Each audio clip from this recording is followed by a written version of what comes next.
Only Playbook fans, we are back. It has been a little bit of a hiatus, the offseason, just not a lot happening, but a lot of stuff happening in our personal lives, so that's also causing a little bit of busyness. So we won't get into all that, but it's exciting to be able to sit down and just relax and talk football with you guys again. I feel like the headlines have been all these top quarterback rankings, so I thought what better time to discuss some quarterback rankings than today with my fellow podcast host, Shovit. Shishot, how are y'all doing? Shovit, I'll start with you, man. I'm doing good. Last night I slept at 4 a.m. and it was because I was watching the divisional round and the conference round. So I was watching the Ravens play the Bills and then the Bills playing the Chiefs. And I was like, let me just really fine tune who my top three quarterbacks are. It was exciting. It was good to relive that moment. There are very many other podcasts that are watching tape till 4 a.m. for their top 10 rankings. I can tell you that much. So kudos to you for the dedication. Shishot, what about you, man? It's good, man. Good. I'm excited. I've been playing a lot of college football, just trying to get all these names down. I had to all your LSU boys. Yeah, dude, it's tough when there's three brothers with all the same last name playing on the same team, and I'm like, I don't know which one this is. Yeah, it's a lot of fun, and I'm excited to get into fantasy football stuff. I just did a couple of mock drafts too the last couple of days, so yeah, it's gonna be fun. Yeah, it's exciting to talk football. I feel like I've been personally even just felt like kind of out of football for a little bit here. And it always feels weird when we do that. So it's nice to get back into it and banter a little bit with you guys. So let's do like this. Top 10 for fantasy rankings first. Quarterbacks, we'll do 1 through 10. We'll just through 1. Did we decide? No, we decided 1 through 10. I confused myself. So 1 through 10, we'll just go one at a time. If there's anybody that you want to stop and talk about, feel free. But also I may just cut you off because we're in a little bit of a time crunch. So we'll do fantasy first, and then we'll do overall quarterback rankings after that. So I'll start then. I will start. My number 1 fantasy football quarterback heading into 2025 is Josh Allen. I think there's a little bit of subjectivity at the top. I think you could teeter-totter a little bit, but for the most part, consistent. He's been a top 2 or 3 quarterback every year he's been in the NFL. Not much else to say. Shovit, where are you at with your number 1? Number 1, I have Lamar Jackson. I think, same system. Nothing's changing for him, and was elite last year in terms of being able to throw only 4 interceptions, like 45 touchdowns. And I think that will just continue. There's nothing changing in terms of that team. I think the rushing explosiveness is still there. Passing, he's still a great passer. So Lamar Jackson's number 1 for me. Shishot? Yeah, I debated Lamar Jackson, Josh Allen, honestly, for a long time. And then I realized how much better the Ravens defense is this year, which just decreases the opportunities for the offense. So for that reason alone, I'm going to go with Josh Allen, because I think Josh Allen is just going to have a little bit more. And then the way the schedules are lined up, some of the more higher powered games are going to be for Josh Allen, a lot of scoring, a lot of primetime games with those type of opponents. So I think just for that reason alone, and just because Josh Allen doesn't really have a weakness, you can put him in Jalen Hurts situation, he'll be fine. You can put him in Lamar's situation, he'll be fine. Very well-rounded player, and last year he showed us with no weapons that he can still be at the top of his game. So, yep, Josh Allen. Yeah, I like that. Last thing to add on that, Josh Allen doesn't have a Derrick Henry that you almost feel like will take 10 to 15 touchdowns for sure, right? So just one of those things with James Cook, his contract situation is still up in the air. So we could have a Ray Davis season, and at that point, maybe more Josh Allen touchdowns. So I like it. Number 2 for me, the opposite. So I have Lamar Jackson. Shove it. Yeah, number 2 for me is going to be Josh Allen. It's tough for me to pick Lamar Jackson over Josh Allen, but I think that just if I had to be nitty gritty, Josh Allen's throws a little bit. Sometimes the interceptions do rack up, and so I'm just going to go with Josh Allen as number 2. And Lamar, I think in terms of accuracy, I think Lamar gets the edge on that before Josh Allen. Yeah, same stuff. Nothing really new to add here. These are both just untouchable players who I think are better than everybody else, besides maybe one other person.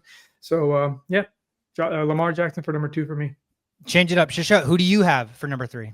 I have Jayden Daniels, and I'm not even shy about this at all. We all know how last year played out, and I think it's just going to get better. The offense looks better. Deebo Samuel's there now. Terry McLaurin's arguing over a contract. That kind of stuff's happening. But again, I don't think that's going to change anything for Jayden Daniels. He's a very composed young guy and doesn't really have any weaknesses to his game besides the one thing which I said last year, which is still the same thing. He's very fragile and he could get hurt. That's my only concern. Otherwise, fantasy points, 25 points a game happening for sure. Same. I also have Jayden Daniels, and he's saying that he's going to bulk up in the offseason. That's only going to make him more durable, and he's just like another Lamar Jackson on the Washington Commanders. So I have him for his rushing upsides. He's a great placement passer, so he's got it all. I've got Jayden Daniels as number 3. I also have Jayden Daniels number 3. Same crap. Like, I mean, again, there's no reason to regurgitate that. He's phenomenal. I have Joe Burrow number 4. Shove it. Who do you have number 4? I've got Joe Burrow number 4 as well. That defense was terrible last year, and Joe Burrow had to do amazing things, had career best season last year, and that defense still sucks this year. And they're paying everybody but their defensive players, so it's really bad. Exactly. So, I think it's just going to be rinse and repeat for Joe Burrow. The talent in terms of offensive talents are still there. Joe Burrow should, just right there, number 4. Yes, I agree. Joe Burrow will have a great year, but I do think Jalen Hurts and his tush pushes are still going to provide some points. Their offense is very much the same. They're still going to be tushing and pushing, and Saquon's getting older, so maybe not as many goal line carries, even lesser goal line carries, maybe. I don't know, but the formula here is perfect for Jalen Hurts to get fantasy points. So I will ride on the certainty of the backs of Jalen Hurts for a number 4 here. Who do you have number 5? Is it Joe Burrow? It is Joe Burrow. A lot of good things to be said here as a fantasy quarterback. Yeah, he's one of the premier, few guys that you can just expect to sit in the pocket. And because he throws 4,500 yards and almost 40 to 50 touchdowns, he's going to still be a top 5 quarterback. And I think last year he unlocked a little bit something with his legs. So I'm interested to see if that's something he continues. Shovit, same situation. Do you have Jalen Hurts at number 5? I do have Jalen Hurts as number 5. Yeah, absolutely. Everything, wow. Repeating what Shashot said, tush push. I just think that the defenses might start pressuring him more. That's his issue. When they pressure, he makes bad decisions at times. So, for that, just giving the pure passer and Joe Burrow the upper hand. But Jalen Hurts is number 5 for me. Yeah, my whole decision on that was the same thing. The Bengals, horrible defense. Eagles, well-rounded offense, well-rounded team as a whole. So just less for less for Jalen Hurts to have on his plate than for Joe Burrow. Number 6, I have Patrick Mahomes. I think he's teetered around this situation for the last several years now. And so I just think there's a floor and a ceiling kind of to Patrick Mahomes.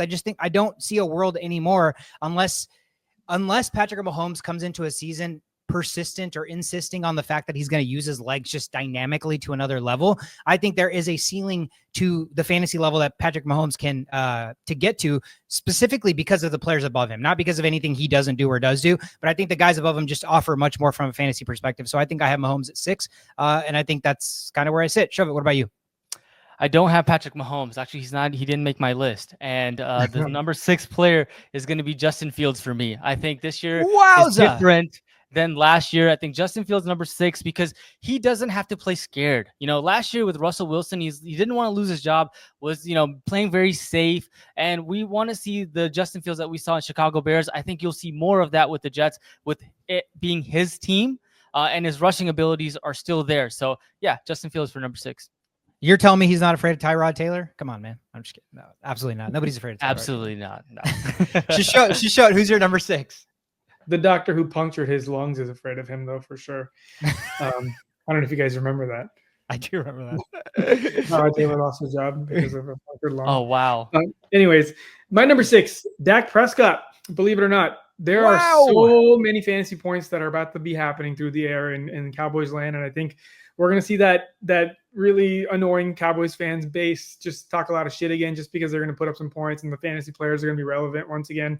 But yeah, I think as far as the rest of the players on my list in fantasy purposes, I think Dak just has way more to prove right now, if not more to prove than anybody else on this list. And I think he's just good enough to create the fantasy points. He's not good enough to win playoff games, but from a fantasy perspective, he's got so many weapons as far as elite options go now. And yeah, I think it's going to turn into success. I like it. Dak resurgence. What about number 7, Shashot? Who's behind Dak? Patrick Mahomes for all the things. It's just rinse and repeat. Patrick Mahomes. Yep. Shove it. Number 7. Number 7, I have Caleb Williams. I think Ben Johnson, what he did to Jared Goff, he kind of changed his game, made him a better play action quarterback, just a more rhythm player. And you see Caleb Williams, he doesn't make a lot of mistakes, right? He doesn't make a lot of touchdowns either, but for that matter, I think Ben Johnson will bring that out of him, and this will be a different team with the style of offense they play that means more fantasy points for Caleb Williams. Wow. So number 7, you have Mahomes, you have Caleb Williams. I have Baker Mayfield as my number 7 quarterback. I think he's found an incredible home in Tampa Bay. I think they continue to utilize his passing prowess with their running backs also being pass catchers. So I think there's no there's nothing to suggest that Baker's not repeating kind of what he did last year. They brought in even more wide receivers for him to even get better with. So even younger players to fill in those spots for when Godwin's hurt, when Evans is hurt. You have better players now. You have Emeka Egbuka coming in and Jalen McMillan taking another step. So I truly think there's really he's just in such a great spot that he should rinse and repeat exactly what he did last year. Number 8 for me, Kyler Murray. I have Kyler Murray as my number 8 quarterback. We all know what Kyler Murray can bring when he's at the top of his game. I think last year, in a year where he finally played a full season for the first time in several years, we all look back and probably think Kyler Murray had a pretty meh year, right? He finished his quarterback 10. So in a meh year, in a year where the Cardinals offense, outside of Trey McBride catching 1 trillion passes, didn't feel like anybody else outproduced what we thought they would do in fantasy, he was still quarterback 10. Another year with Marvin Harrison Jr., another year with Trey McBride. I just think there is another level still to be unlocked. We've seen a top 3 quarterback play from Kyler Murray. So a quarterback 8 season finish is not out of the realm of possibility for me with him. Shove it. Number 8 quarterback for you. All right. Number 8 quarterback is going to be Drake Maye from the New England Patriots. I think goodness. Instead of the sophomore year slump, I think he's going to have the sophomore year going up. Didn't rhyme, but you get the point. I think that with Stephon Diggs in the mix, they could be the same team where they're coming from behind. A lot of garbage points to have for Drake Maye. He's got the rushing upside as well. Not the best rusher, but he'll definitely evade the pocket and get you some rushing yards and touchdowns as well. So I've got Drake Maye at number 8. Yeah, good choice. I have Baker Mayfield. So not much to be said there either. I think he's always really been a good quarterback, just in shitty situations. And he's, like you said, he just found a nice place where he can flourish. So yeah, Baker Mayfield at 8. So I'll go with my 9 then. Yep. I got Bo Nix at 9. I got enough faith with the offensive scheme here and the strategies that Sean Payton brings for him to be fantasy relevant. Again, I'm looking for like 19 to 21 points weekly, and I think there's not many quarterbacks that I have yet to name that I can be pretty sure they can do that. So for that reason, Bo Nix, number 9. Okay. Yeah, he's got that grit. He's got that dog in him. So yeah, I absolutely get that. I was considering putting Bo Nix on here, but I actually went with JJ McCarthy. Oh my God. Joven is drinking the young Kool-Aid. Are you sure you didn't click that button where it's like orders it by age? All right, hear me out. Okay. What you guys did with Sam Darnold last year made him like top 3 quarterback in fantasy. With JJ McCarthy, if he's an accurate quarterback, he can do just as well as Sam Darnold can, who had the 32nd worst play action rating prior to last year. Now you put in a young, mobile JJ McCarthy. I think he has the upside to finish top 10. So you would start JJ McCarthy over a player like, let's say, Jared Goff? Not initially. No. Okay. Not there's some asterisks. Okay. So this is like a final evolution next year. Like when they're in their final form. Okay. So the Charizard evolution for JJ McCarthy is a number. Would you have him in 9th? 9th. Yeah. Okay. Yeah. Number 9. Okay, dude. Mad respect. 2 Vikings fans in the house here. So all we can do is have mad respect for you for putting JJ McCarthy as a top 10 quarterback. Shisho, who do you have at number 9? That was Nix. Okay, so that was Nix for you, McCarthy for you. Number 9 for me is Justin Fields. Shove it. So you had Justin Fields a little bit higher up. Similar situation. He's in a situation where he doesn't really have somebody breathing over his shoulder, Tyrod. But again, Tyrod's playing more of a backup role. Fields can lean into this rushing, run-heavy offense, which is going to align with his, predominant skill set and not have to throw the ball as much. A lot more play action, a lot more, Breece Hall, Braylon Allen. So there's a lot of RPO action that I see happening for this offense. I know they did pay Garrett Wilson a shit ton, but unfortunately, I think he's going to play second fiddle to the running game. So I think Justin Fields in 2022, we saw 1,100 rushing yards, 8 rushing touchdowns, and he was quarterback 7 with only 2,200 passing yards and 17 passing touchdowns to 11 interceptions. So again, that rushing upside for Justin Fields immediately, again, if he plays a full season, puts him in a top 10 category for me.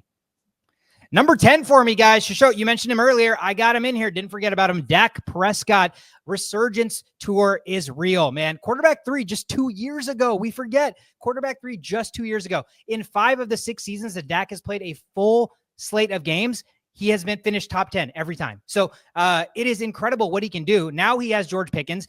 Their defense, I think, took a little bit of a step back. Their running game didn't really get addressed. They got a couple of nobodies, right? Javonte Williams, and I always forget who the other guy they brought in was. Do we know? Miles Sanders? Miles Sanders. Yeah. So nobody, right? So that's why we all forgot him. So it just means that Dak's probably gonna have to throw the football that much more. And again, you brought in a guy that you both absolutely adore, and I think he fits so perfectly with this offense. George Pickens on the outside, CeeDee Lamb taking everything across the middle. I think Dak's poised for a potential MVP, candidate season. So I think that's why he has the ability to finish as a top 10 quarterback. Shovit, who is your final player? Dak Prescott. I agree. I think, for his tenure, when he finishes a full season, he's one of the more consistent fantasy finishers in the NFL. So everything that you said, I think they're going to be a balanced team, but I think he'll have enough opportunities. They don't have like an alpha in the running game that they need to give it to. So, there's going to be plenty of opportunities for Dak Prescott to finish top 10.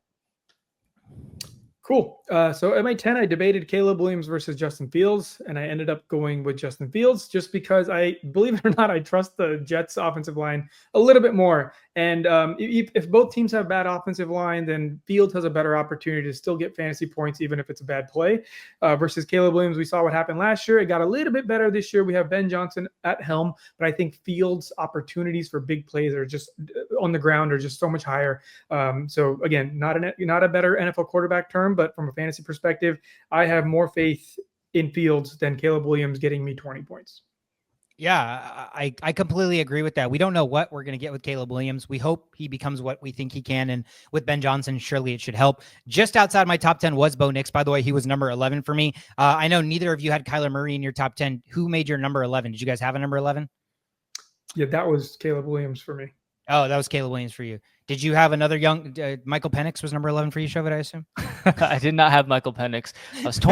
I was toying with Cam Ward at number 11, but no, he's not there. You got something for these young guns, bro. But I respect it. I mean, after seeing what Jayden Daniels did last year, how can you not? How can you not ride that wave? So I did make a random sleeper pick, and I wrote sleeper pick next to it, and it is Michael Penix. So wow, I love it. I think air raid offense, he does have a chance to be have that passing prowess. All right, guys. So enough with the fantasy. Here's the top 10 quarterbacks in the NFL. So I don't know how you guys determine this. We didn't really talk about strategies. We're like, is it like now? Is it like building a franchise? Is it career? I don't care. I think that's what makes this argument even better. So I think we should go 1 through 10 again, just because the top 4 I feel like should be in some particular order the same. So I will kick us off. I have Patrick Mahomes as my number 1 quarterback. I will absolutely listen to the argument that there's somebody better simply because of last season or the year before. But in some of Patrick Mahomes' worst seasons, he is still carrying his team to the Super Bowl and losing. So I just think until somebody can beat Patrick Mahomes in the playoffs definitively, which Joe Burrow did one time when he made it to the playoffs or when he made it to the Super Bowl, it's got to be Patrick Mahomes. Nobody has dethroned him yet, so he's my number 1 quarterback. Show it. Patrick Mahomes. Yeah, I mean, he's proven time and time again. The Super Bowl experiences, the playoff wins. Oh, that was weird. Well, yeah. Anyways, the Super Bowl wins, the playoff experience, and even when the defense adjusts to the 2 deep threat, he's still been a guy that can convert on third downs, has the highest conversion for third down from all quarterbacks. So I think that moving the chains is all it takes, and that makes him number 1. Yeah, honestly, moving the chains equals winning games, and winning games is really all you need to do, right? And did you just make that up on the spot? Because that's actually really catchy. Moving chains is winning games. That's actually I just played off of his winning. But yeah, no, honestly, that's really what you need to do. It's a game of inches, right? Does that one count too? No? Yeah, there's another one. No, but for real, honestly, at the end of the day, it's about your resume and like who are you hiring out of the NFL players to say you are number 1, and just look at the resume, dude. There's not much that needs to be said. And it is going to get a little murky here because everybody's at like all the top quarterbacks are on their 8th year or 7th year, 9th year. Like we're getting there to the like now it's Super Bowl or bust. You know what I mean? Like Josh Allen not winning a Super Bowl the next 2 years, Lamar Jackson not winning a Super Bowl next year. Those are all going to impact their legacies hardcore. And nobody here is any threat to take down Patrick Mahomes yet. So I think for that reason alone, Patrick Mahomes number 1. That is fair. Unanimous number 1. Shishote, who's your number 1 quarterback? My number 2 is Lamar Jackson. I think my number 2 NFL quarterback is Lamar Jackson, simply from the standpoint that you can't stop him. Like, it's just, what is your game plan to stop him? You stop him on the run, he'll throw 6 touchdown passes. There's only one quarterback in the history of football that's thrown for 5 touchdown passes with no picks in all those games. Over 5 games with 5 touchdown passes with no interceptions.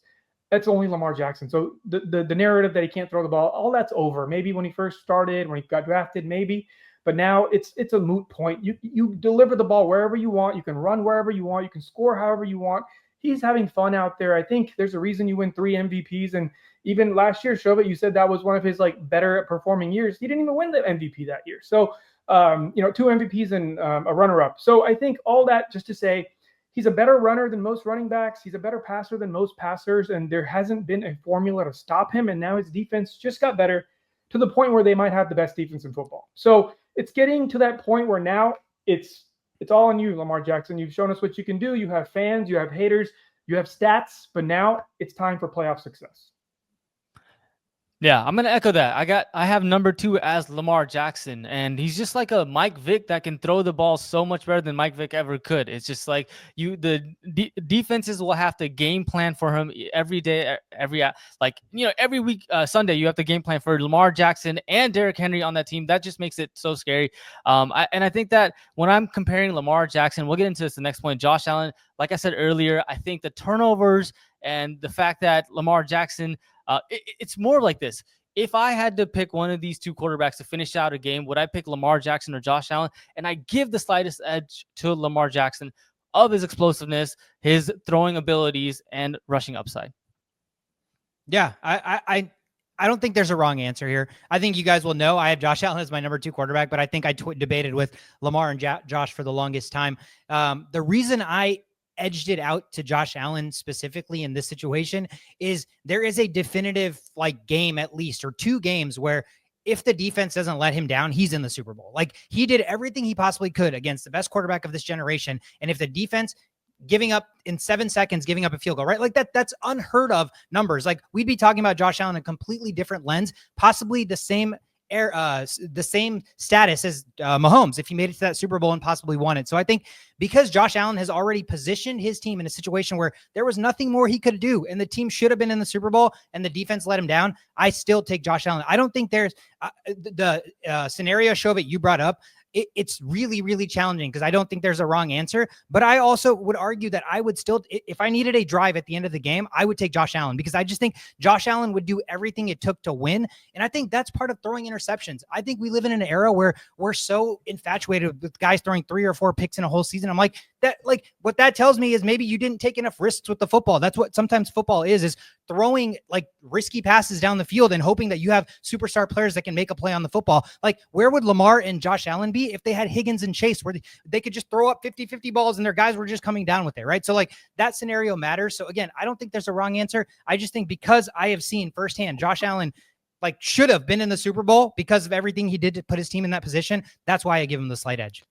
Yeah. And I have Lamar Jackson number 3 there. So yeah. All I'll say to that is last year, I told you I watched the playoff game against the Bills, and there were 2 key plays, right? Mark Andrews fumbles the ball, and then he dropped that touchdown that would have tied the game with the Bills. It would have been this could have been a potentially whole different conversation if it's Chiefs and Ravens in the conference finals and not Bills and the Ravens. So I mean, it's unfortunate for Lamar Jackson as well. I mean, you're saying Josh Allen has gone through that. I think Lamar Jackson has his fair share of teams, the team players, what are you doing?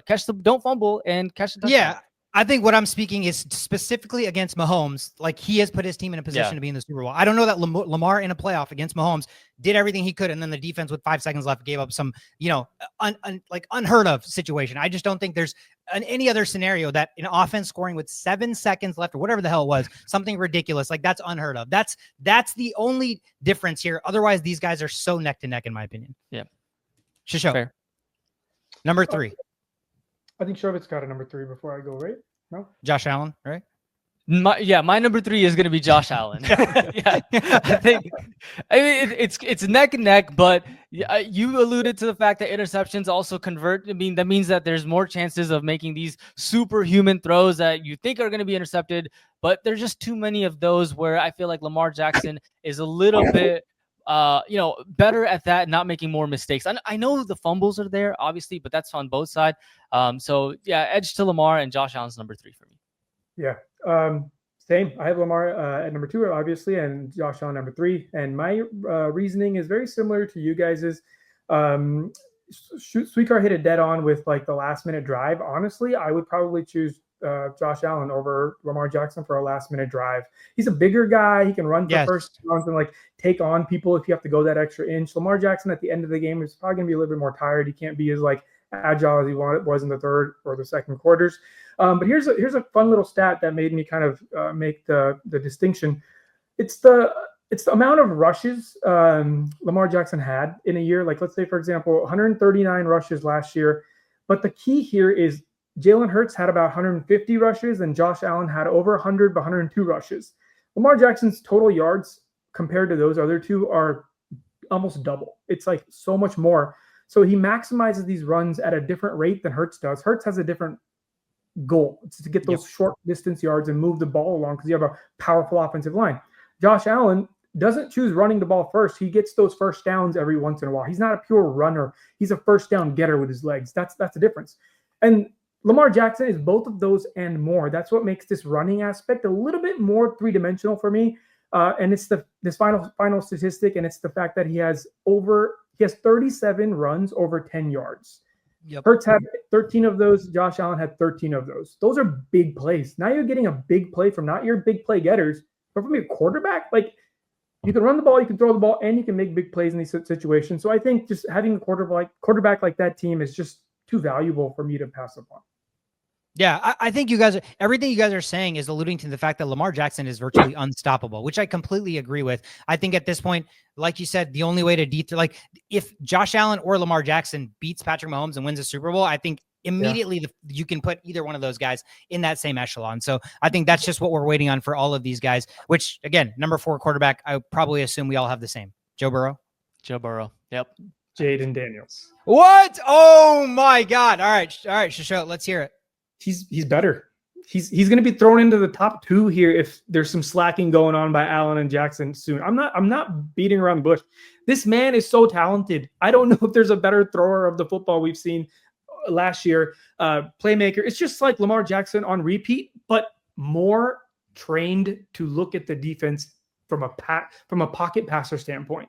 He's a better pocket passer as a rookie than most of these players are right now. That is scary. And now you just all the Washington Commanders are doing right now are just giving the things that he needs. They built this team so much better than last year. Obviously, their star wide receivers having his little issue right now, but I think that'll fizzle out. And I think, Joe Burrow, we'll see what life looks like after you're out of this T. Higgins and Jamar Chase situation. I love him. He's a good quarterback too. But I think if you ask me, do you want Joe Burrow or do you want Jayden Daniels right now?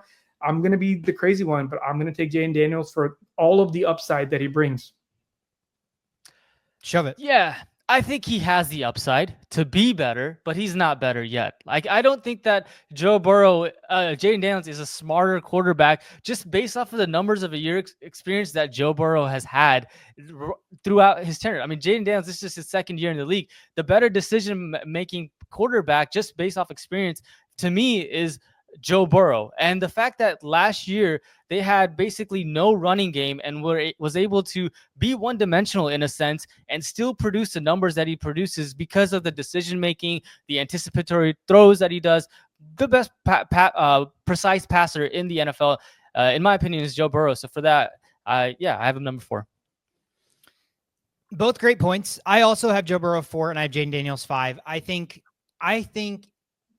it's going to be one of those where, yes, in 3 years, we can look back and be like, yes, Jayden Daniels is a superior quarterback. But I think after 1 year, it's very hard. It's not just anybody. Like Joe Burrow in his second year took his team to the Super Bowl, right? So like we've seen what he is also capable of without the electricity with his legs. Like he has to strictly be a pocket passer, the same guy that took 9 sacks against the Titans in the playoffs because his offensive line is one of the worst in all of football. So he strictly has to sit there and throw the football. Yes, he has 2 of the best receivers of all time. And like having that duo is incredible. But I think that also doesn't take away from it's not like Jalen Hurts throwing to his 2 great receivers, right? Joe Burrow is anticipating great windows, like tight windows, perfect throws everywhere. He can make every single throw in the book. And he's somebody that came in and everybody said he had a below average arm. So like he put all of that to rest by being so much better with his timing, his rhythm, and understanding the offense. To me, he's like the best dicing up quarterback, in my opinion, since Tom Brady. Like, I think he is the best pocket quarterback right now today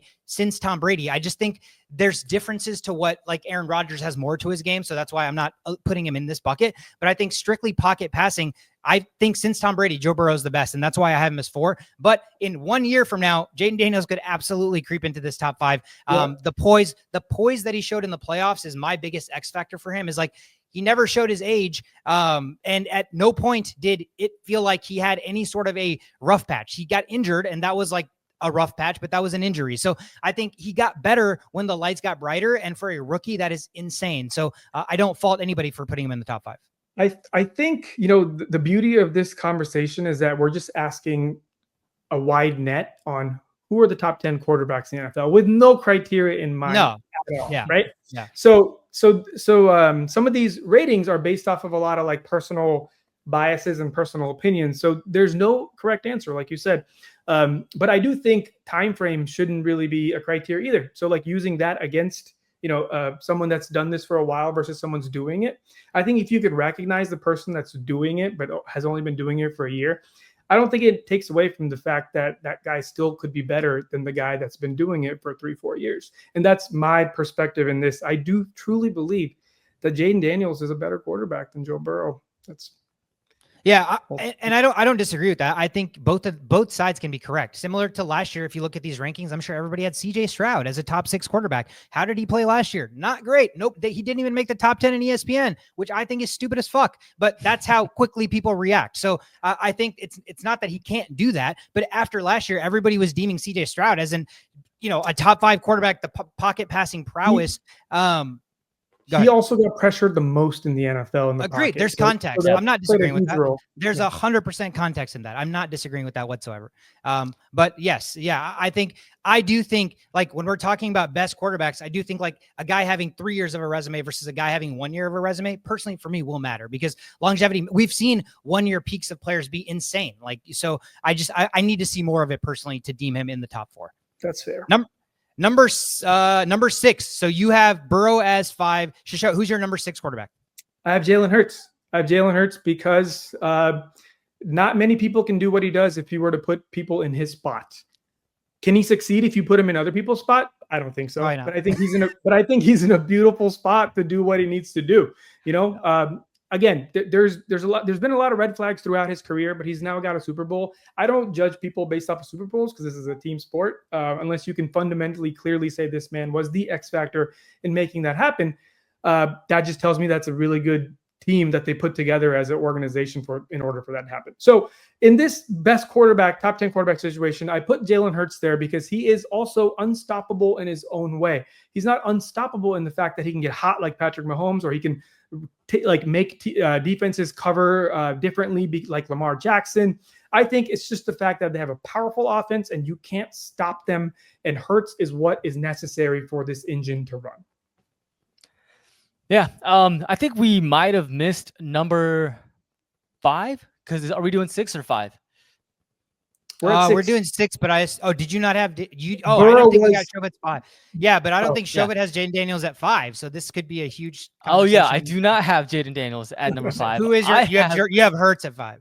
I have Jalen Hurts at number 5, and I mean, I just think that like the fact that his tush push, that's a big skill to have. But being able to squat 600 pounds and get you into the end zone, that's a very important trait for a quarterback when you're trying to score touchdowns. And then on top of that, he's a smart decision maker. They don't ask him to do what they asked Joe Burrow to do. They don't ask him to do what they asked Jay Daniels to do. But he excels at making smart decisions. And as a quarterback, decision making is very important. And that's highlighted by the interception ratio and things of that sort. So like I think for that reason and the rushing upside, he's an elite top 5 quarterback in the NFL.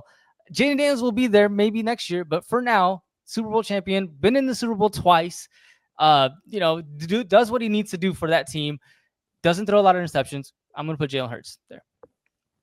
That's fair. I mean, there's no denying, and I think you can argue that like one to one, he probably outplayed Mahomes in both the Super Bowls they played in against each other. Now the outcome was different in one of the other ones, but when the lights have shined the brightest, Hurts has been clutch. Like I think if you can deem a quarterback clutch, Jalen Hurts has it. For me, so you did 5, you did 6. Show it. So you had Hurts at 5. Who do you have at 6? You have Daniels at 6? Jayden Daniels at 6. Yep. Okay. So we've reached Jayden Daniels. Anything more to add on Jayden Daniels? I mean, he's just an up-and-coming, rising quarterback that seems unstoppable. We'll see, if his body can maintain all of that for the tenure that he's going to be in the NFL. But so far, he's got all the intangibles. So number 6 for me. And he basically made a under 500 team go into be in the playoffs last year. So he really stepped up for that team. All right, that's fair. Number 6 for me is CJ Stroud. So I have CJ Stroud ahead of Jalen Hurts. I think the sophomore slump hit CJ Stroud really, really hard. But Shisho, you were already alluding to what I was going to get to. Listen to this, guys. CJ Stroud last year, the Houston Texans set the record for most unblocked pressures in the history of the NFL.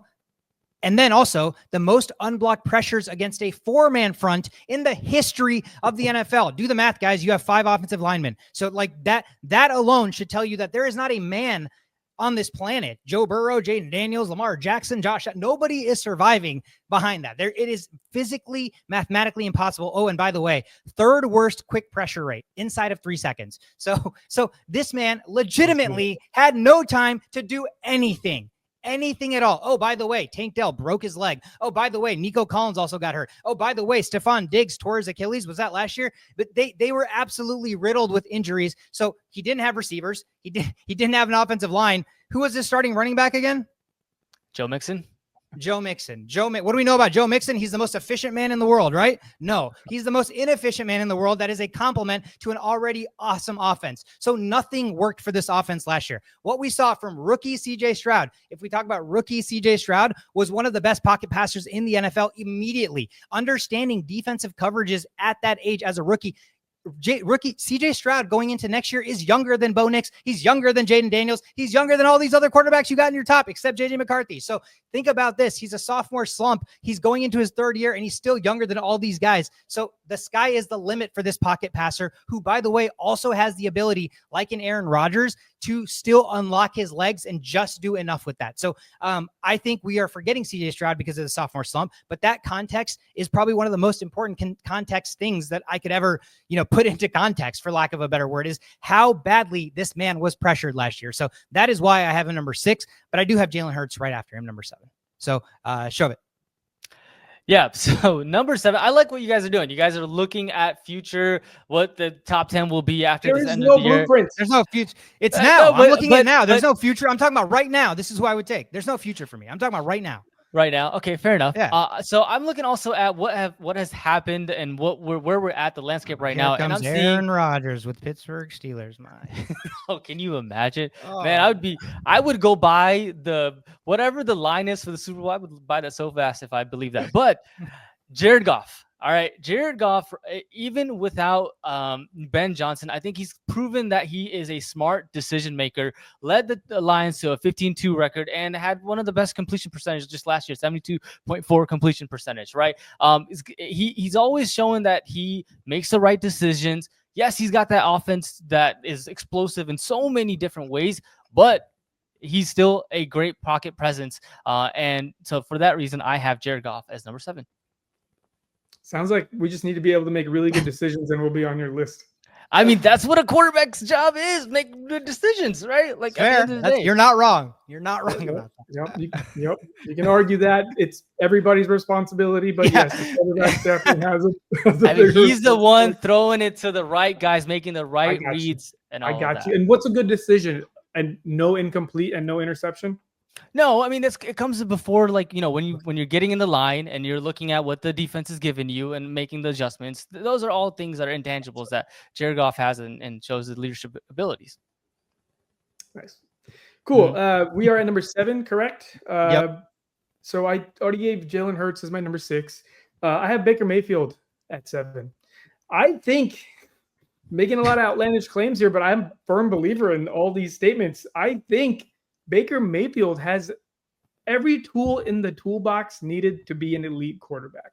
I think you've just been placed in weird situations, and maybe he's struggled a little bit, but there's a reason he got drafted number 1 overall. In the NFL, when you get drafted number 1 overall, you either crumble or you just keep going. And Baker Mayfield's in that keep going range as of right now. And I think with this new set of weapons he has, it's about to come hard in Tampa Bay. This is about to be a really good fantasy season for Tampa Bay player owners. Can't say specifically which ones. We'll find that out in a little bit. But Baker Mayfield is going to be the benefactor of all of this. I think this year is going to be a big Baker Mayfield year. I'm going to expect at least 35 touchdowns and maybe like 10 picks. So improved Baker Mayfield year. Respect. Nice. Number 8. Jump right to number 8, then show who's right below Baker. Did you already do your number 7? Right? We already did 7. Yeah, that was 7. Yeah. And CJ Stroud is my number 8. Fair. Anything to add on CJ? No, he's just, I mean, the people after him, even if CJ Stroud has like an ordinary year, I still don't think they'll do better than CJ Stroud. So nice. Number 8 for me is Justin Herbert. I don't think we've seen the full extent of Justin Herbert, but having that 6'6" frame, being able to pass the ball really well and throw the ball with great power. I think he just hasn't had the right tools. Back when Keenan Allen, Mike Williams was there, Mike Williams was hurt all the time. Now with Luke McCaffrey, this new coaching situation, and Trey Harris in the mix, I think we'll really see Justin Herbert be in his shell of what we expect from him. I think we just need to see Herbert win on the big stage at least one game, and I think everything gets put to. It's unfair, but at some point your quarterback has to prove that he can take you to the playoffs, right, or win a game. There's one thing going against him though. You do have to kind of bring up when you talk about Justin Herbert, and that's the offensive scheme. This is a run offense, so like his ceiling is much lower than these other guys, but there is enough tools for play actions and stuff to get like 25 touchdowns and. And we'll see. I mean, he's probably gonna have to use his legs too if this is a play action offense now. So we'll see. We may get some running Herbert.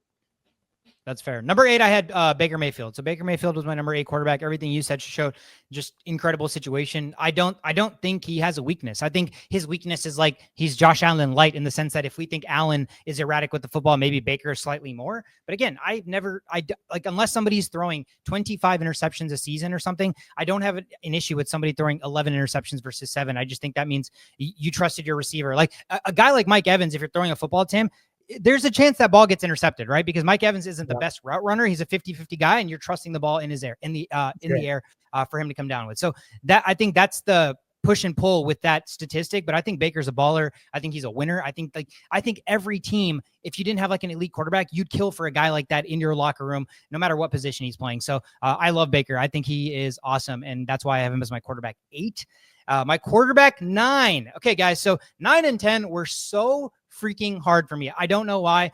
I feel like 10 specifically, I couldn't find a quarterback that even deserved my 10 spot. I was like, you guys, like, you've had a little bit of success. You're up and coming. Like, I just had this whole thing where I was like, I don't think anybody deserves a 10 spot. So that's a whole nother spiel. But my number 9 quarterback still in the NFL is Matthew Stafford. And I just think the way I put Stafford in this list is kind of what we talked about earlier. If I had a one game and I needed somebody and I thought like they were going to give me basically the best version of themselves and a chance to win the football game, I trust Matthew Stafford with my life right now as a Ram. I just think last year he had 2 different stints where Puka went down and then Kupp went down. Kupp was a shell of himself. We don't know what he's going to be in Seattle, but I think, he truly kind of hit the wall. And so that kind of reduces some of his stats, but his play action passing is still incredible. Third down completions is still incredible. And it's still somebody that I don't think many teams want to face. I remember that game against the Rams last year, and there was something about facing Matthew Stafford that you just don't enjoy. And so I think he still has that about him. So that's why he is number 9. I just don't think there's any other quarterback that I personally feel deserves a spot above him that's below him right now. Yeah, I think that's fair. I think even at age like 36, he still has it. And the weapons, Devontae Adams this year, and Devontae Adams, and then Puka Nacua in the mix there. I mean, he can still play at a high level. Number 9 is CJ Stroud for me. You guys have already hit on the point. I think if he didn't have those sack issues last year, we would still talk about CJ Stroud, or I would talk about CJ Stroud in my in a higher list than I am, maybe even higher than Jalen Hurts.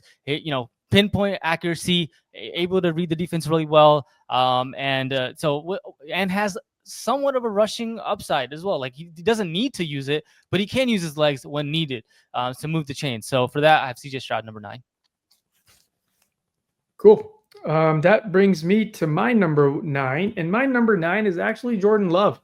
I hate Jordan Love. I don't like Jordan Love. I think he just got really lucky learning behind Aaron Rodgers for a little bit, and I think like that was enough to make him like believable that he can start and make good decisions. But every time I watch this guy, at the end of the game, I'm like, did I really see something that was worth waiting this long after Aaron Rodgers, or are there other players that can replicate this really quickly with the amount of weapons they have?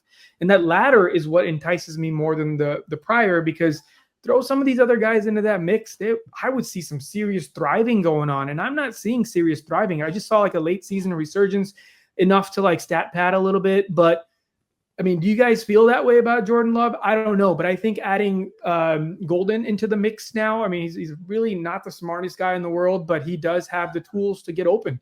And I think just adding that to the mix, I don't know what more you can ask of Jordan Love. So I think he'll get to that point, especially with Jacobs as the running back, being able to do everything a running back is asked to do.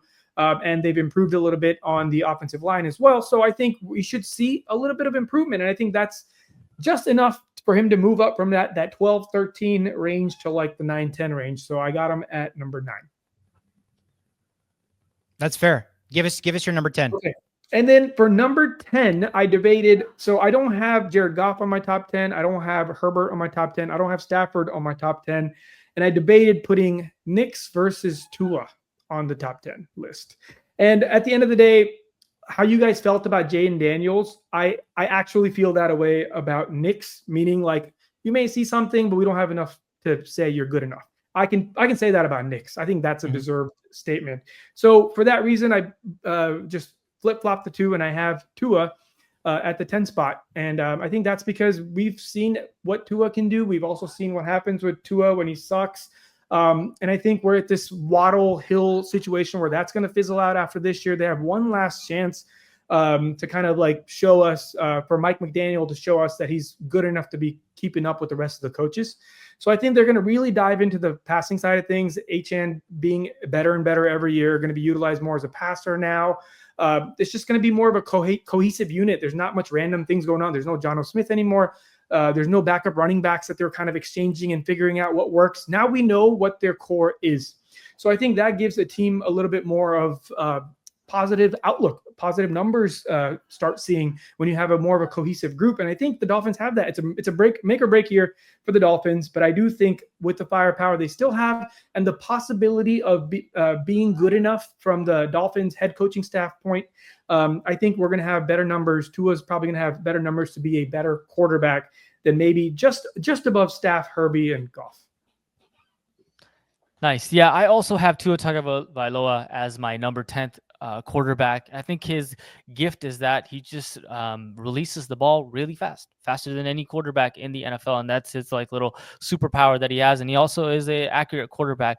Deep ball, not so much. Sometimes the balls they just kind of like aren't the perfect spiral and doesn't get as far as it needs to be. But in terms of the intermediate throws, the short throws, he's got that gift and he's got that locked down. So I mean, next year is going to be an interesting year for him. You know, hopefully he doesn't have any injuries and concussions that he deals with. But if he doesn't, then, you know, we should see Tua back into his normal form of being an efficient quarterback. Yeah, all good points. My number 10 was my hardest decision. I couldn't find somebody. Like when you think top 10 quarterbacks in the NFL, I feel like that's elite. And I couldn't find somebody that I was like, man, you definitively deserve to be in the top 10. So it was more so like, who do I think has done slightly enough to deserve this recognition? Yeah. And list. So like the names I listed, Jared Goff, Jordan Love, Justin Herbert, Brock Purdy, Tua Tagovailoa, and even Geno Smith. So it was like, I was like wrestling between these guys and I'm like, I've seen a half year of elite play from you. I've seen a lot of, consistent play from you. Like I've seen regular season awesomeness from you and then nothing after that, So like there's just everybody comes with their baggage, if you will. And I think after all of that, I honestly debated my two guys that it came down to was Jared Goff and Dak Prescott. And I think the reason why Dak Prescott is we just talked about it. Every year that Dak is playing a fully healthy season, he puts up insane numbers. He's actually in the MVP talks every year that he plays a fully healthy season. So I know I'm not even the biggest Dak fan. I've shit on Dak for numerous years now. But if I'm looking at the trajectory of the NFL, we have so many really young, unproven quarterbacks that could easily make this list next year, but none of them, in my opinion, deserve to be in this 10 spot. So I sat here with Goff and Dak, and if I had to pick one between the two, I honestly think I lean Dak Prescott as my number 10 quarterback, but I think it's neck and neck between Dak and Goff. So that's kind of where I was at. But yes, that little mumble jumble of like tier 3, 4 quarterbacks, it was really hard for me to pick one that deserved to be in the 10 spot. Anybody else that you guys felt like could make the spot, or Brock Purdy, anything with Brock Purdy, Geno Smith? There's no receivers for Brock Purdy. I can't trust that offense anymore. I just can't. There's no wide receiver worth trusting there currently. Yeah. I also think it's like an interesting conversation. Like the players that we listed in the top 5 maybe are like, you put them in any system and they're going to be great and excel. And then the bottom 5, it's like you kind of have to have everything kind of going for you to be that best quarterback. Like Lamar Jackson, Josh Allen, Joe Burrow, Patrick Mahomes, you put them anywhere. And now Jayden Daniels too. They'll be successful. So with Brock Purdy, he's just in a really nice system that everything just kind of works out for him. So, yeah. I love it, guys. Not as much debate as I thought it would be, except for Shovik coming in hot with all those young quarterbacks in fantasy, which would be awesome. I mean, having a shift of young quarterbacks come into the landscape and just take over that top 10 position, it's going to be really, really kind of a sight to see, because I think a lot of those guys will get drafted after a lot of these older players. So interesting whatsoever. What did you guys think? Was our top 10 stupid, smart? Are we just the smartest kids on the block? Let us know. If you're watching, hit the like and the subscribe. It helps spread the word. Instagram, Twitter, TikTok is where our socials are. I'm Sweetcar. That's Shovit. That is Shashot. We are the only playbook. Feels so good to be back and talk football. Hopefully we're back next week. We will let you guys know. Thank you guys so much for tuning in.